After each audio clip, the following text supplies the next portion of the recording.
तर राज ठाकरे आणि उद्धव ठाकरे यांच्या युतीच्या संदर्भातल्या चर्चांवरती वेगवेगळ्या पक्षांमधून सुद्धा आता राजकीय प्रतिक्रिया उमटलेल्या आहेत।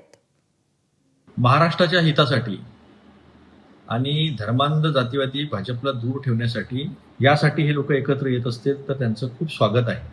छत्रपती शिवाजी महाराज शिवशाहू फुले आंबेडकरांचा विचार आहे, तो विचार रोज पायदळी तुडला जात आहे आणि हा विचार वाचवण्यासाठी जर एकत्र येत असेल तर काँग्रेस त्याचं स्वागत करेल। नाही, मला असं वाटतंय की हे बघा, तिकडून राज साहेबांनी भाजपचा हात सोडला की इकडे यांना कोणाचा हात धरायची गरज पडणार नाही। दोन भाऊ पुरेसे असतील, जर दोन भावांनी एकमेकांच्या हातात हात घातले तर इतर कुठले हात हातात घ्यायची गरजच पडणार नाही। तो पण आता मुद्दा तसा खूप असा वरतीच हायपोथेटिकलच आहे। येतात की नाही, कारण ते दोन्ही ठाकरे आहेत,